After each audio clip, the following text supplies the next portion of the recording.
Hello guys, welcome back to our channel. Ever since the airstrike that happened in also and Orlu local government, all in Imo State, although also shares boundaries between Imo and Anambra State.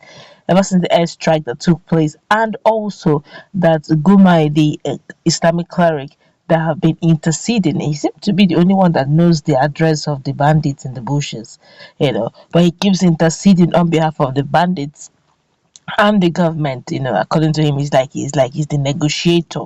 Nigerians have been reacting, prominent people have been reacting, activists have been reacting, politicians have been reacting, all of them speaking their mind. We want to take a cross section of all of them, the likes of the former uh, publicity speaker, that's publicity secretary, the media person rather, of Goodluck Ebele Jonathan, talking about Reno Onkri. He spoke about it.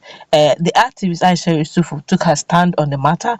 Kemi Oluluoyo also spoke extensively on the matter. In fact, she really blew hot.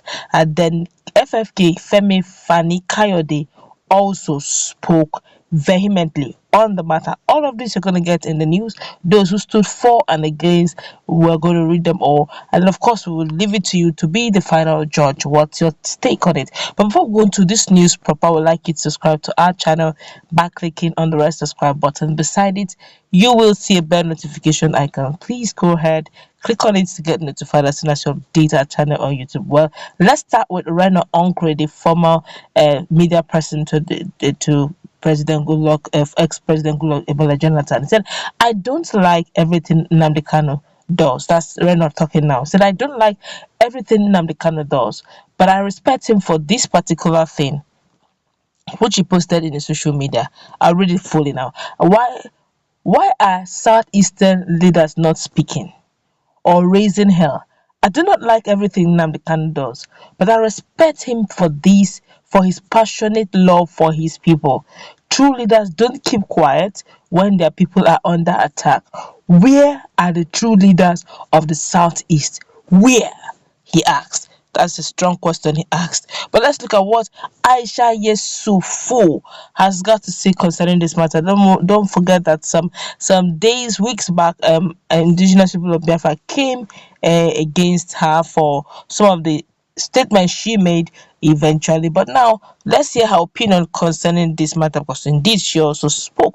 Somebody brought it to her notice on her social media handle and said, "Aisha, have you seen this?"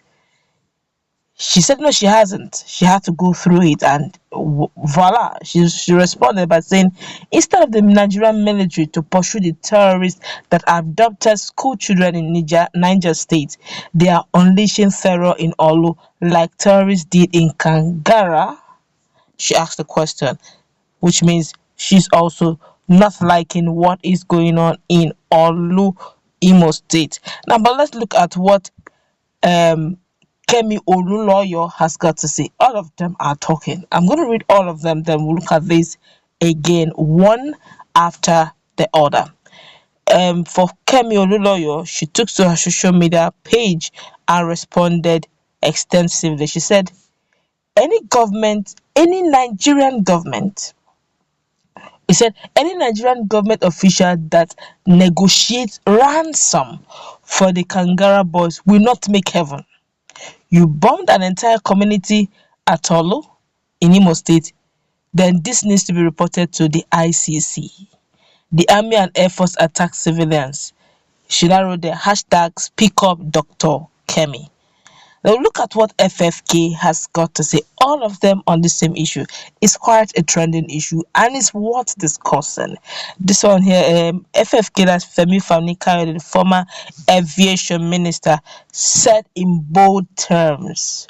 He said the bombing of innocent men, women, and children in Orlu, Anambra State, Orlu, Anambra State. Sorry, sir, that's in Imo State. I guess you must have mistook.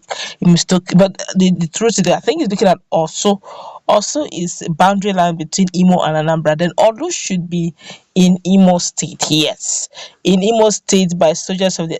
No, let's continue. In Imo State by soldiers of the Nigerian Army is totally and completely unacceptable, and I wholeheartedly condemn it. Shedding innocent blood is not the way forward, and I call on the Nigerian army to show restraint. Although the Nigerian army has actually, okay, this one here says thank you, sir, for your solidarity, but always in Imo State, southeast of Nigeria. But if you ask me, sorry, the Nigerian army rather have come and said they debunked some certain things that they didn't, that no harm was done in anyone. There was nobody came in harm's way.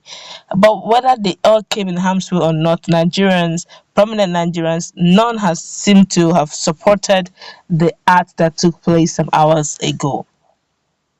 Now, Gomi has a way of always reaching out to the bandits. And in the same Niger state, hours after these guys abducted, kidnapped the staff and student of Kangara, they also came out later that evening and, started, shooting sporadically. A lot of persons were injured. They used motorbikes.